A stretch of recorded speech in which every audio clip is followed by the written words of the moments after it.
Hoy tenemos un tremendo invitado, tremendo economista, Óscar Landerreche. ¿Cómo estás, Óscar? Hola, ¿cómo estás? Óscar es economista, economista de la Universidad de Chile, aunque él dice, de hecho, en el mismo libro, que no es tan solo estudiante ni académico, sino que es militante de la Universidad de Chile. Una universidad a la que le tiene mucho cariño, también estudió en el MIT, su doctorado, como dice Gonzalo, es el presidente de Codelco, una persona que quizás también divide su tiempo entre la política y lo que es la academia, supongo, ¿cierto? Vivió también en Inglaterra, en Colombia, así que espero que te sientas cómodo, Óscar, y vamos a tener una buena conversación. De lo que vamos a hablar en el fondo va a ser de su libro, o sea, de Vivir Juntos, que después ustedes pueden adquirirlo esto a la salida, y espero que también así esperamos que así lo hagan. Es un libro que tiene, o sea, es un libro fascinante en sí, tiene momentos muy entretenidos y otros momentos que quizás también son más complejos. Y para no hablar, obviamente ustedes no me quieren escuchar a mí hablando del libro, sino que a Óscar, simplemente para comenzar le voy a leer una cita que yo creo que grafica de buena forma un aspecto de este libro, que tiene que ver con un capítulo que se llama El proletariado y sus resurrecciones. Óscar dice: despreciar el pensamiento de Nietzsche por el uso bastardo que dieron a su idea los fascistas de principios del siglo XX. Despreciar las ideas de Darwin por el uso mañoso que hacen de su idea los libertaristas contemporáneos. Despreciar a Smith por el uso abusivo que hacen los neoliberales de sus ideas. No estar dispuesto a atormentarse y reflexionar con Heidegger debido a su finalmente patética adhesión nazi. No tomarse en serio a Hegel por su infatuación con la tiranía ilustrada de Napoleón. Son todos actos de estupidez y mediocridad intelectual, excusas para no pensar. Yo creo que eso grafica en gran parte lo que uno se va a encontrar con el libro. Después de eso, en todo caso, es una provocación, hablando de Marx, de hecho, pero en gran parte eso es lo que nos encontramos en el libro. Estas provocaciones constantes con autores que muchas veces nosotros tratamos de evitar y que tienen mucho que entregar. Así que sí, ya para no aburrir, voy a dejar a quien venimos a escuchar, Óscar, tiene la palabra. Bueno, muchas gracias por la invitación y muchas gracias a todos los que han venido por tomarse el tiempo.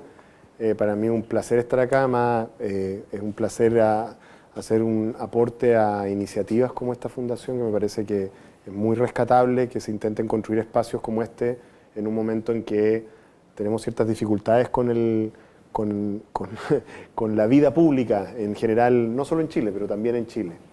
Así que muchas gracias. Además, para mí es un placer adicional porque, como comentaba hace un rato, adicionalmente a estas cosas yo tengo cierta raíz de identidad porteña. Una de las cosas extrañas que había en mi dormitorio, yo creo que en Bogotá, era que si ustedes entraran al dormitorio de mi pieza en Bogotá, iban a encontrar que había 2 banderas de equipo, en realidad había 3 banderas porque estaba Millonarios también, pero había 2 banderas de equipos chilenos colgadas. Una era de la U, que es del equipo que yo realmente soy, y la otra era el Wander. ¿Lo vamos a dejar hasta acá nomás entonces? Wander, Porque mi viejo, que es de acá, de Valparaíso, él, según él, el máximo momento que tuvo en su vida, y digamos que fue una persona que llegó a ser ministro de Estado, digamos, fue cuando jugó en las inferiores de Wander en el Alejo Barrio, ¿no es cierto? Para él eso es, todo desde ahí fue embajada, básicamente. Entonces él insistía en que yo fuera hincha de Wander, no lo logró por suerte, pero ahí estaba la bandera y algo de cariño le tenemos todavía al loro, que en paz descanse, etc., ¿no? Así que hay algo de identidad de por medio. A ver, déjenme compartir con ustedes un poco de dónde viene la reflexión que está detrás de este libro. Yo he tenido una carrera muy rara para los economistas en general. Digamos, aquí en Chile, como ustedes saben, los economistas hemos tenido un rol dentro del mundo público y político, incluso dentro del mundo estatal, que es mucho mayor al que existe en otros países. La verdad es que los economistas, cuando uno le cuenta a gente de Estados Unidos o de otros países latinoamericanos, de Europa, la cantidad de economistas que han tenido y la variedad de cargos que han tenido, no pueden, o sea, hay una especie de fetichismo del economista en Chile. Y mucha gente lo identifica eso por la historia reciente con el tema de los Chicago Boys, ¿no? O sea, dicen, eso, pero en realidad es previo. ¿Ah? Es previo. El tema de los economistas y la obsesión con los economistas en Chile en realidad se la podemos trazar al fundador de la facultad donde yo me eduqué, a Pedro Aguirre Cerda, creador de la Corfo y de la Facultad de Economía. Y desde esa época uno ve en todos los gobiernos un tema muy, muy fuerte con el tema de la tecnocracia de los economistas. Uno lo puede ver en el gobierno de Ibáñez, curiosamente, uno lo puede ver en el gobierno de Frey, incluso en el gobierno de Allende, donde uno encuentra cosas divertidas como monetaristas de izquierda y cosas rarísimas. En fin, o por supuesto en el gobierno militar, ¿no es cierto? Y en la era de la concertación también. O sea, hay un tema con los economistas que es, o sea, a ver, hemos tenido 2 presidentes que son doctorados en economía de universidades relativamente importantes, digamos. O sea, Harvard, que está por ahí, ¿no? Y creo que Lago es de Duke, que tiene un buen equipo de básquet, creo. ¿Ya? ¿No es cierto? Pero, ¿qué país tiene eso? Entonces, hay que entender eso. Entonces, yo pertenezco a ese mundo, pertenezco al mundo de los economistas. Y como es tan importante el mundo de los economistas en la política y en el mundo público chileno, está muy estructurada la carrera de los economistas en Chile. Uno entra a las facultades, a las distintas facultades, estamos hablando de economía, no de ingeniería comercial, que es un poquito más variado. Entra a las facultades y hay un camino que se espera que uno siga, más o menos bien claro, bien académico y bien preciso los pasos. Y la verdad es que para mí siempre fue bastante incómodo ese camino. La verdad es que yo sentía una cosa muy rara, porque al volver del exilio, que yo había alcanzado a estudiar un año de economía pura en una universidad en Colombia que se llama la Universidad de los Andes, que no tiene nada que ver con la Universidad de los Andes acá, por si acaso. Es una universidad de los masones, con eso les digo todo, ¿ya? Y yo entro a esta estructura que era como, miércoles, uno estaba entrando como una especie como de escuela de cuadros para el sector público, una cosa rarísima, había una ética, había una manera de ser. A mí me impresionó mucho, lo encontré un poquito atosigante, la verdad. Lo encontré como que uno estaba entrando a más que una carrera, ¿ya? Pero también hay que decir que lo encontré un poquito menos libre de lo que yo esperaba.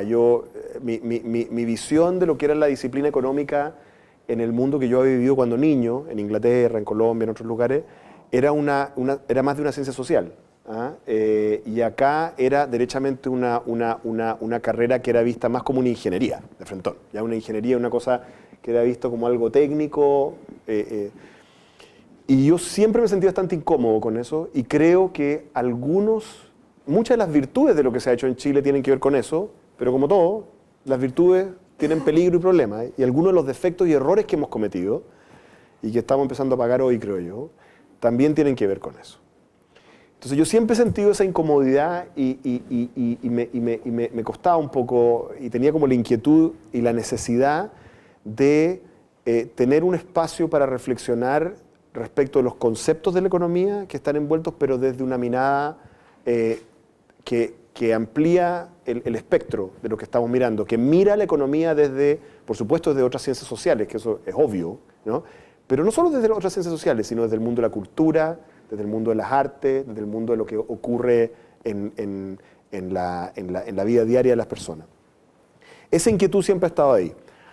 Lo adicional que me ocurrió en los últimos años tiene que ver con mi participación en la política. Yo básicamente lo que he estado, la verdad es que este es el primer cargo público que tengo, que suena como raro porque mucha gente me ha visto mucho en los medios, entonces dice, pero ¿cómo? ¿No? Este es el primer cargo público. Lo que pasa es que antes yo básicamente estaba en la universidad, académico, pero participé de varias campañas políticas. O sea, participé como economista, primero junior, después fui economista jefe de una campaña,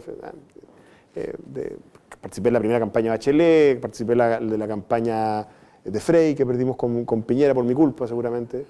Después un poquito menos en la última campaña, en realidad no participé tanto, y en el primer gobierno de la presidenta Bachelet participé como secretario ejecutivo de una instancia de diálogo que se llamaba el Consejo de Trabajo y Equidad, ¿ya? Cuyas recomendaciones fueron completamente ignoradas en el tiempo, lamentablemente. Pero en fin, fue un ejercicio bastante valioso dirigido por Patricio Meller. En ese proceso, que son como 10 años de participación en política, yo he notado un decaimiento en la calidad, cantidad y densidad de las personas que están disponibles para el mundo público. Se lo digo con muchísima sinceridad, lo he visto con muchísimo dramatismo. Cantidad. Cuando yo participaba de la primera campaña de Michelle Bachelet y la presidenta, no la presidenta en ese momento, me decía, Óscar, tenemos que decir algo sobre, no sé, la ley de pesca, ponte tú. ¿Sabes algo sobre la ley de pesca? Tengo idea. ¿Puedes buscarme algo? Uno se metía a internet y había un paper del Centro de Estudios Públicos, uno del Instituto de Libertad y Desarrollo, uno de Chile 21, uno de, no sé, en fin, había de CIEPLAN, de esto, ya había, y uno decía, se leía y entendía más o menos de qué se trataba la discusión, tomaba posición. En lo que me ha tocado de ese tipo de ejercicios ahora, por ejemplo, ahora como presidente de Codelco, que me parece un tema, y me digo, tengo que estudiarme el tema, me pongo a buscar, la verdad es que no hay, o hay muy poco, o hay un papelito que hizo alguien por ahí perdido. Uno puede contar la cantidad de gente que participa de centros de estudio, por ejemplo, hoy en día de los centros de estudio, y ha decaído. Por eso es que yo admiro tanto que estén intentando reponerlo. Ha decaído dramáticamente en cantidad y calidad, ¿ya? Y esto tiene que ver con dos fenómenos que son bastante exógenos a la política. No tiene nada que ver con la política irritada, tiene que ver con que la academia se ha profesionalizado. Hoy en día existe una carrera para la gente, los abogados, los sociólogos, los economistas, tienen que entrar en la carrera de las publicaciones en las universidades y hay un camino profesional bien concreto que hace que tú no tienes tiempo para reflexiones aplicadas a la política pública. Tú tienes que explicar un paper en un journal easy, ¿ya? Y eso significa que tu paper y tus investigaciones tienen que ser aceptables para un señor que lo va a leer en Turquía por encargo de un editor en no sé dónde diablo, en Chicago. Entonces, si tú tienes una cosa aplicada sobre, por ejemplo, la realidad regional de Valparaíso, las probabilidades de que eso sea interesante para el Journal of Population Research, ¿no es cierto?, con un referí que es un turco, que no sé qué, un coreano, es bajísima. Y eso ha hecho naturalmente que los investigadores en Chile estén investigando temas de allá, o sea, genéricos, que no tienen que ver con la realidad aplicada. Hoy en día no sería posible alguien como Alejandro Foxley. No tendría cómo vivir. Las cosas que él escribía no serían aceptables, no le permitirían avanzar en su carrera académica. Ya ese es un fenómeno. Y el segundo fenómeno que yo creo que ha contribuido a esto en el caso de los economistas es el surgimiento, que yo creo que es afortunado, pero en fin, tiene una consecuencia del sector financiero. El sector financiero ha absorbido a los economistas como analistas. Entonces ahora todos mis alumnos de la Chile ahora son jefes de un... Yo no sabía que había tantos bancos. Pero son todos jefes del departamento de estudio de un banco. El problema es que yo sé las notas que se sacaban, así que cuando leo digo, está bien, ¿ya? Y entonces como que se absorbió todo esa era gente que antes iba al mundo público. Entonces ahora en cantidad ha bajado esto.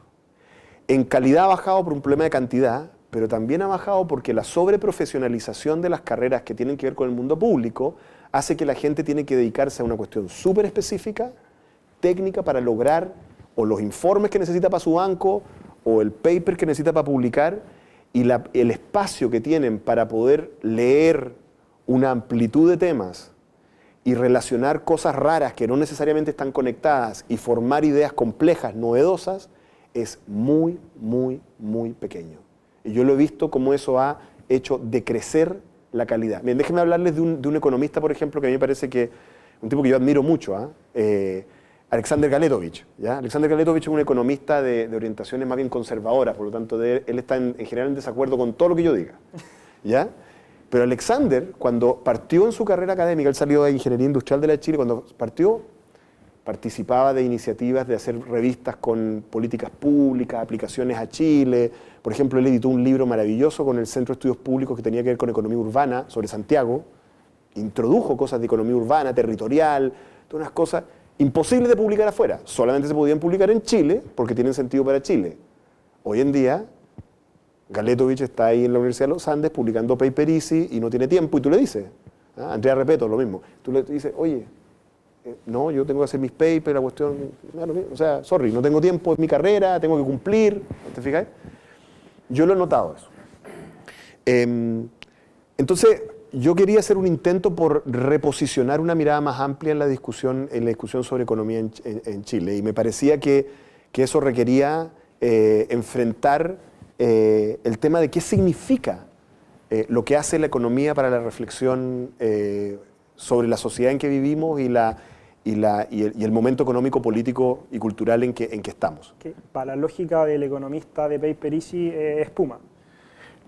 No, es que yo no creo, eso es injusto con ellos, porque yo creo que muchos de ellos valoran este tipo de cosas. Lo que pasa es que no, para el editor de Journal es Puma. Para el editor de Journal es periodismo, dicen. Periodismo. No, esto no se publica aquí, esto no. Entonces eso es un problema porque a mí me pasa lo siguiente. Yo he estado obsesionado, una cosa que les recomiendo, por ejemplo, mi última obsesión de redes es un programa, un podcast, ¿ya? De radio, de un comentarista de radio gringo que pasa por ser uno de estos comentaristas de radio conservadores gringos. No se asusten. Ese es su origen, pero cuando tú lo escucháis en realidad no es así. Es un tipo bastante, no es Rush Limbaugh, digamos, pero es un tipo que originalmente era así, porque era un tipo obsesionado con historia militar. ¿Ya? Este gallo se llama Dan Carlin. Dan Carlin, el podcast, para los que lo miren, que es excelente, se llama Hardcore History. ¿Ah? Hardcore History. ¿Por qué? Porque él como que enfatiza toda la parte militar, pero un tipo súper interesante como analiza los fenómenos políticos a partir de su perspectiva. Entonces, por ejemplo, el tipo se sentaba, por eso lo estoy usando como ejemplo, hay un programa fascinante en que él dice, voy a hablar sobre dos personajes. Voy a hablar sobre Alejandro Magno y Hitler. ¿Ya? Y siempre pide disculpas, dice, y sé que mucha gente se va a ofender y la cuestión, ¿ya? Pero mi reflexión es la siguiente, mi reflexión es, Alejandro Magno es más asesino de gente, o sea, hizo más crímenes contra la humanidad que Hitler. Lo que pasa es que de lejos es como más tolerable esos muertos, ¿no es cierto? Y bueno, no son tan cercanos a uno, en cambio si uno dice eso sobre Hitler, o sea, entonces la pregunta con la que termina el programa es, ¿será que en 1000 años más vamos a ver a Hitler como Alejandro Magno? Ya, ahí uno queda como, chuta, entonces, pero ¿qué es lo interesante de ese tipo de reflexiones? Cuando él hace ese tipo de reflexiones, lo interesante es que la perspectiva más amplia, cultural, histórica y desde otras disciplinas, te permite mirar algo con lo que a ti te parece obvio. O sea, a cualquiera le parece obvio que Hitler es un asesino miserable, un criminal, y Alejandro Magno es un héroe militar, un cuasi dios. ¿Ah? Es como obvio, ¿no? Bueno, no es tan obvio, si uno lo mira con una mirada distinta. Entonces, algunas de las cosas que nos pueden parecer obvias de la economía pueden no ser tan obvias si es que uno las mira con una perspectiva distinta. Yo dedico bastante tiempo en el libro a hablar sobre lo que yo llamo mi economista favorito, que es David Ricardo. David Ricardo no es de los economistas fetiches del mundo político, lamentablemente. Yo pienso que él debiera serlo. ¿Ah? Debiera haber un partido ricardista, según yo. Ricardiano sería. ¿No es cierto? Los economistas fetiches del mundo político son, por supuesto, en la derecha Smith. ¿No es cierto? Adam Smith es como... ¿No es cierto? Leonidas Montes tiene hasta calcetines con Adam Smith, ¿no es cierto? Keynes, que es para los socialdemócratas, ¿no es cierto? ¿No? Andrés Velasco lo tuvieron acá, ¿no? Tú le mostrás a Keynes, se pone a llorar Velasco, ¿no es cierto? ¿No es cierto?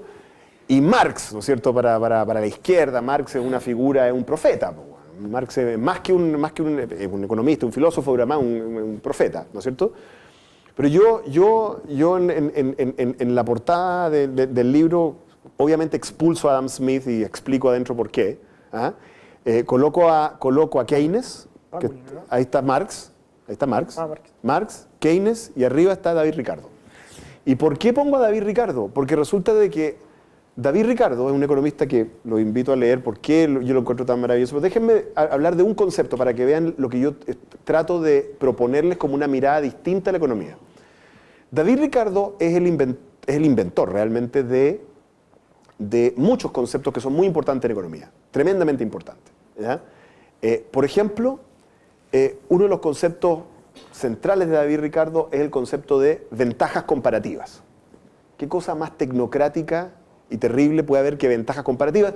Las ventajas comparativas son lo que los economistas sostienen para ser partidarios del libre comercio, ¿no? La idea de que los mercados libres le permiten a las personas especializarse en lo que son relativamente mejor y la demostración de que si hacen eso va a mejorar el bienestar global. ¿Ya? Esa es la ventaja comparativa. Y uno puede quedarse ahí como con la ventaja comparativa y decir, bueno, esto es un concepto técnico de si el comercio sirve para aumentar el bienestar y los flujos y el valor. Esa es una mirada. Pero hay otra mirada que tiene que ver con lo siguiente. Si uno de verdad entiende el concepto de ventajas comparativas, descubre que la gran diferencia entre Adam Smith y David Ricardo es la siguiente.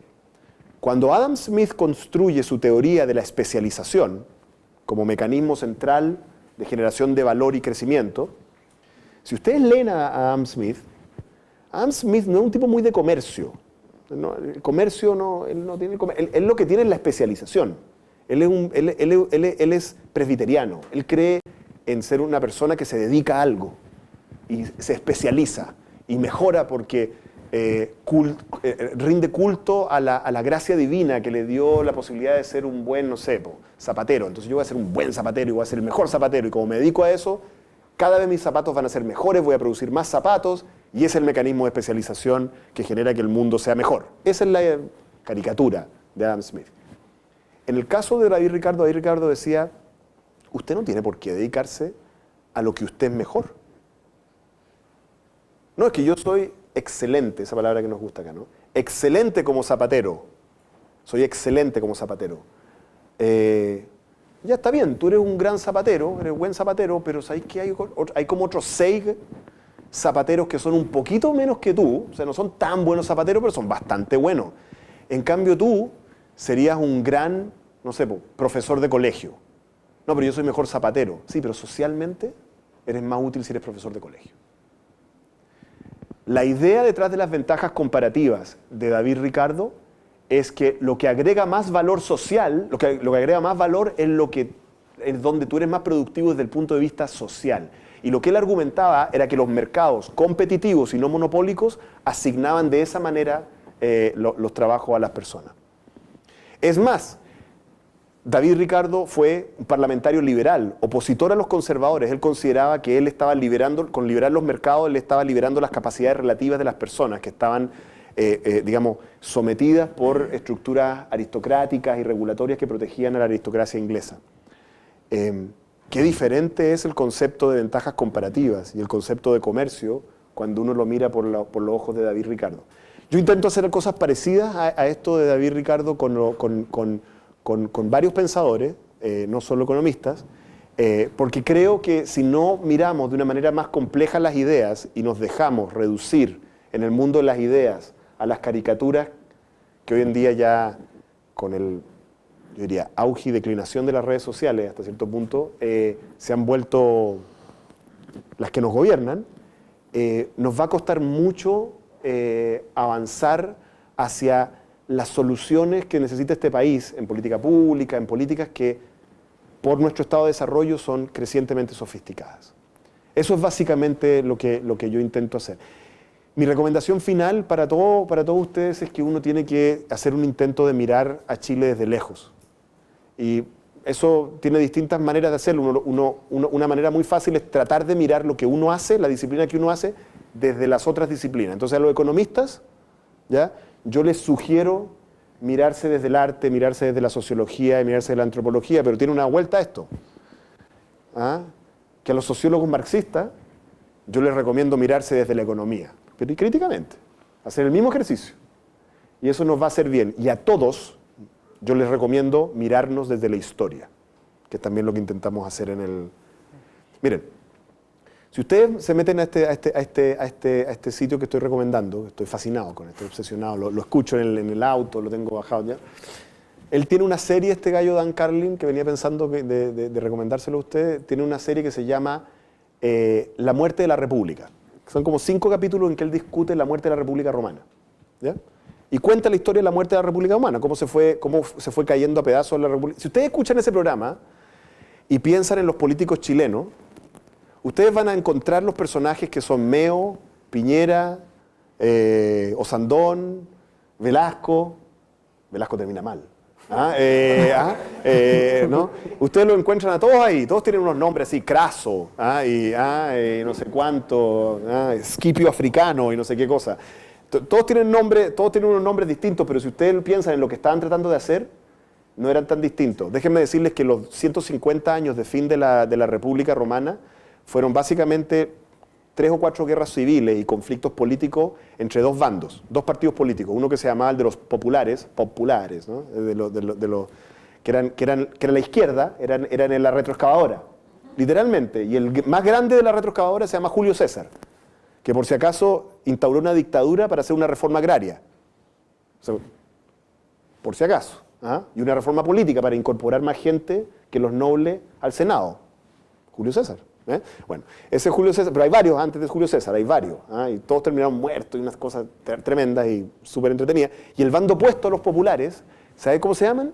Para que les traiga para que ustedes vean que la historia se repite maravillosamente. Se llamaban los optímates, que en latín es la palabra que se usa para los excelentes. Los excelentes. ¿Quiénes eran los excelentes? Los excelentes eran gente de clase alta que consideraban que ellos eran excelentes. Excelentes. Nosotros fuimos a Harvard y a MIT, no como estos picantes de los populares, que son todos unos advenedizos que han subido en las guerras y han hecho, pero en el fondo no son como nosotros. Nosotros somos de la dinastía Julia, que no sé cuánto. Todos vamos a Harvard. No sé si les suena conocido esto. Mi punto es el siguiente, cuando uno mira con perspectiva y con los instrumentos de la historia lo que a nosotros nos pasa, adquiere cierta perspectiva y una cosa muy importante, se calma. Eso. Perfecto. Ahora la idea es que podamos tener una discusión, así que el que quiera hacer una pregunta puede hacerla. Por si acaso, el que no se haya leído el libro a lo mismo, o sea, si ustedes ven acá la portada, hay hasta una guitarra de rock, pasamos por industria, un iPad, entonces en general les aseguro que lo que vayan a preguntar va a salir... Cualquier cosa que pregunten va a estar contenida en el libro. Cualquier cosa que pregunten va a estar un poco contenida, si alguna dimensión. Sí, ahí hay... ¿Sí? ¿Tú? El nombre y la pregunta.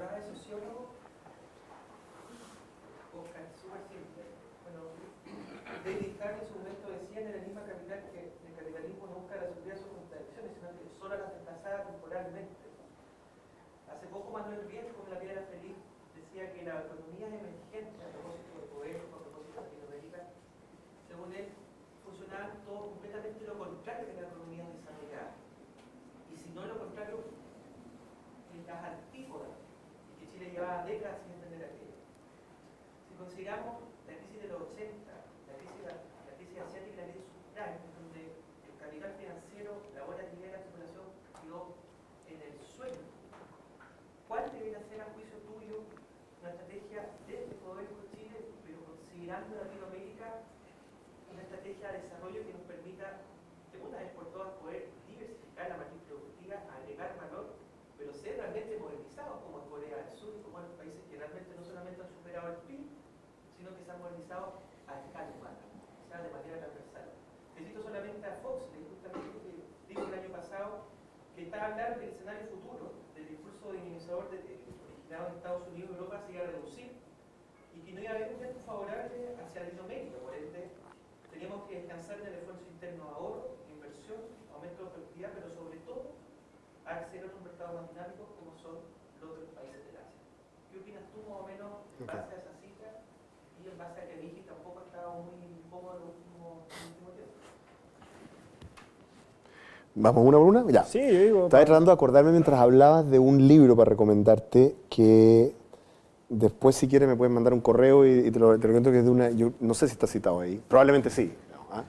De una economista venezolana, pero en realidad española, que se llama algo así como Ciclos Financieros y Crisis Sociales, o algo por el estilo, las edades de oro.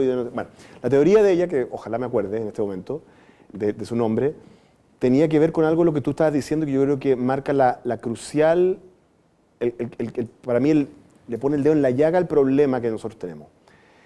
La lógica del capitalismo contemporáneo sí incluye los auges y las recesiones financieras, ¿ya? Sí lo incluye.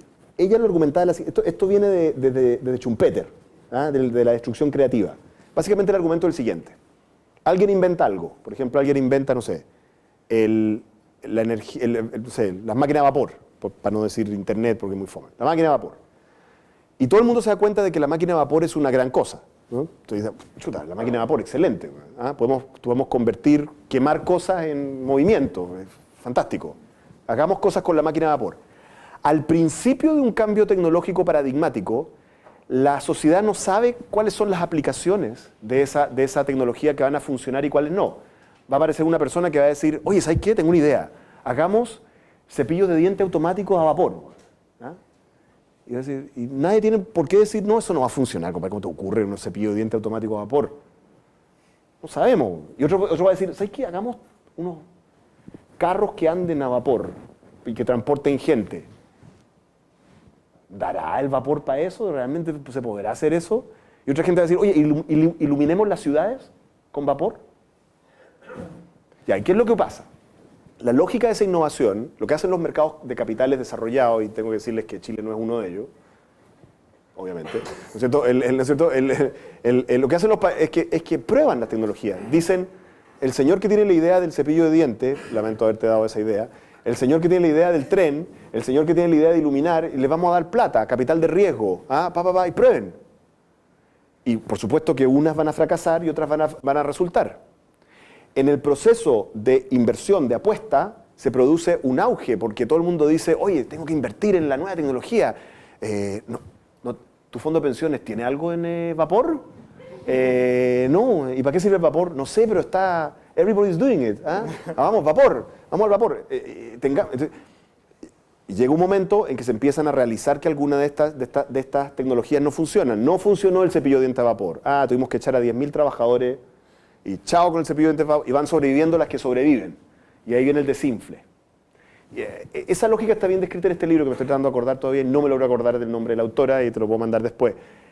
El problema y esto es así en las economías centrales. O sea, yo estaba en Boston cuando cerró Pets.com, ya que era maravilloso, porque Pets.com fue un intento de vender mascotas por internet, que le costó a 10.000 trabajadores el puesto de trabajo, 10.000, descubrir que la gente no le gusta comprar mascotas por internet, porque tú querís que el perrito llevar al niñito, o sea, como que la lógica de comprar una mascota no funciona por internet, ¿ya? Bueno, tuvieron que perderse millones de dólares en alguien que apostó a eso para descubrir que las ventas por internet no funcionaban las mascotas. ¿Te fijas? O sea, esto ocurre hasta el día de hoy. ¿Qué es lo que pasa? Nada que hacemos en la economía chilena se parece a esto. O sea, en la lógica más cruda del capitalismo, schumpeteriana, de creación destructiva financiera, de burbujas financieras en las cuales la creatividad se desata y la gente se vuelve loca con las tecnologías y después se desinfla y matamos a la mitad de las empresas, digamos, y queda la crema y tenemos que reprocesar todo ese desempleo y todas esas capacidades. Nada de esto ocurre en Chile. Yo no conozco, no podría decir cuál ejemplo hay de un ciclo de este estilo en que en Chile haya habido un auge de creación e innovación de cosas. Por supuesto, nosotros no vamos a ser los inventores de nada, quizá, pero por último partícipe del auge global y que después, nosotros siempre llegamos tarde, cuando ya pasó el auge y la caída, entonces decimos, ahora vamos a hacer startup de internet. Cuando ya pasó el baile, pues ya pasó ya está Steve Jobs, ya pasó, ya fue. Entonces, hay algo en la lógica del capitalismo chileno que tiene una cierta... que no está metida en la lógica del capitalismo contemporáneo, ¿ya? Y eso a mí me preocupa. David Harvey, cuando se refiere, y también Krugman, cuando se refieren a que siempre se está desplazando esta contradicción, esta burbuja que se desarma, yo estoy de acuerdo que ese fenómeno existe. Lo que pasa es que yo creo entender cuál es la lógica de ese fenómeno, que tiene cierta parte positiva. En lo que estoy de acuerdo en que los países en desarrollo no tenemos nada que ver con eso. Y la transición desde país en desarrollo a país desarrollado tiene que ver con pasar a esa lógica. Con pasar a esa lógica que tiene que por si acaso requiere cierto nivel de desarrollo, porque tú no vas a participar de una lógica de creación destructiva violenta en que apuestas tu vida a una empresa y después te vas a la cresta, si es que la sociedad no tiene ciertas estructuras básicas de protección social y de redes Que tú puedas, cuando te despidan, puedas trabajar en algo y ganarte la vida. Po. O sea, si cuando te despiden te vas a la pobreza y la miseria, lo siento, compadre, pero yo prefiero no ser innovador y trabajar para siempre como cajero en el Banco del Estado. Esa es la realidad. Entonces, el desarrollo del capitalismo como en su expresión de hoy, fíjense lo siguiente, esto que yo estoy diciendo no existe en Chile hoy y ya está haciendo crisis, o sea, el Brexit, el Trump, o sea, ya están como ya pasó ese baile incluso y todavía no nos hemos subido. A mí me cuesta mucho creer que nosotros vamos a llegar al estatus de país desarrollado si no nos subimos arriba de ese baile y creo que el desafío de desarrollo productivo tiene que ver con hacer transitar al empresariado chileno, a los trabajadores chilenos y también al Estado hacia esa lógica. Déjenme darles un ejemplo. La Corfo. La Corfo, la agencia de fomento que tiene muchas virtudes, pelear a la Corfo es casi un crimen porque la Corfo la verdad es que financia cosas que súper buenas y todo lo demás. Ya, perfecto. La Corfo tiene la mentalidad y está estructurada de tal manera de que no puede fallar nunca. Es más, si la Corfo falla, le cae Contraloría General de la República arriba con unas tenazas y le arranca la lengua, digamos, al director del caso. No se puede fallar. La lógica de la innovación es fallar, es fracasar. La principal institución de fomento de transformación productiva en Chile está estructurada institucionalmente, no solo la Corfo, sino además las instituciones que la controlan, para que esté lo más alejada posible de la lógica financiera que está detrás de los procesos de innovación y crecimiento. Eso es la Corfo nomás. Déjenme darle otro ejemplo.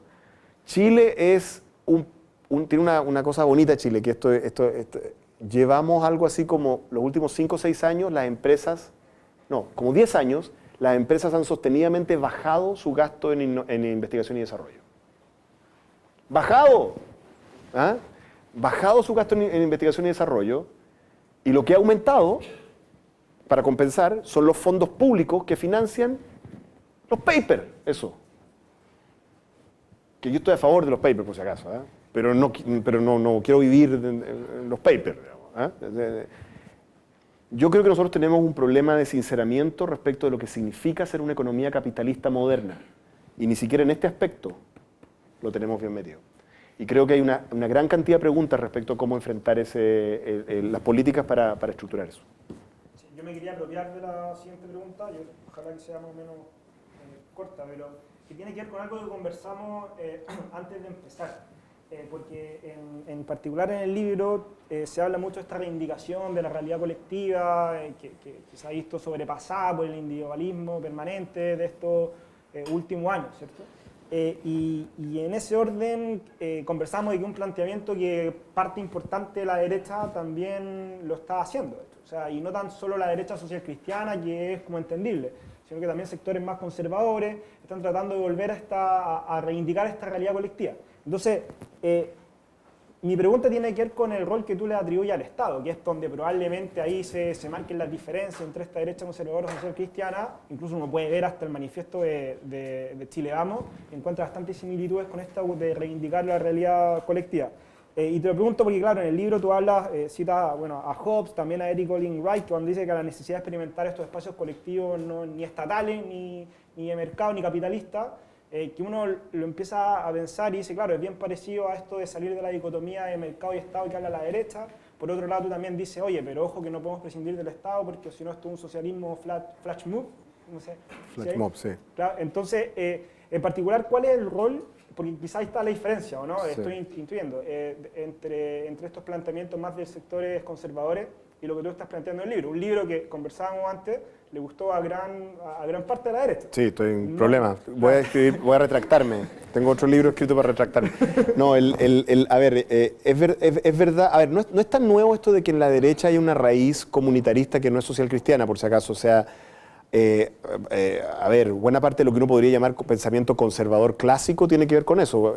Cuando existían los conservadores y liberales, así, por allá, por ahí iba la diferencia. O sea, en el fondo los conservadores, en el fondo se sentían defensores de la comunidad. Si ustedes quieren pensar en un conservador así, todos los que hayan visto Downton Abbey, ¿han visto Downton Abbey? ¿No? ¿Ya? El viejo, el Lord, él se considera una persona que protege las estructuras como del bien, de que la gente sea cortés, de que todos tengan un rol. Ese es como su rol, ¿no? Y los jóvenes de esa familia son como más liberales y le da lo mismo, ¿no? Incluso este que era como el chofer, que era socialista y que se casó con la hija, quiere privatizar todo, quiere vender todo. Y el otro dice, no, mira, ¿sabes qué? No vamos a vender todo, compadre, porque aquí tienen que tener su rol los campesinos.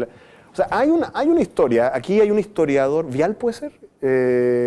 Sí, que es como representante de esa, todavía, no sé si todavía anda por ahí, pero que es como representante de esa tradición, así que no es tan novedosa.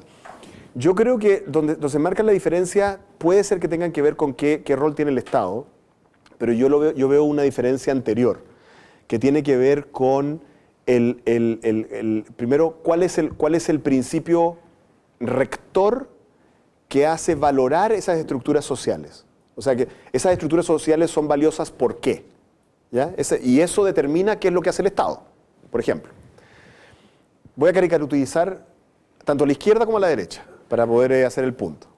Entonces, supongamos que en la izquierda el tema central es cómo hacemos que las comunidades, por ejemplo los sindicatos, por ejemplo los barrios, logren tener suficiente poder como para poder controlar al capitalismo, ¿no? Para ponerle coto al capitalismo, para ponerle coto al mercado, por así decirlo, para ponerle coto a las desigualdades. Entonces uno dice, ese es el rol de las comunidades, por ejemplo. Entonces uno dice, ya, entonces si yo quiero fomentar comunidades que hagan eso, se me ordenan las políticas públicas, entonces yo tengo que fortalecer a los sindicatos, ya. Es una caricatura, ¿ya? Pero estoy tratando de hacer un punto. Ahora voy a hacer la caricatura de derecha. Suponte que lo que uno dice es que las comunidades son importantes porque lo que importa es el orden. También es una caricatura, pero digamos, el orden es el tema y ahí importa la iglesia, el curita párroco y el no sé cuánto, caricatura.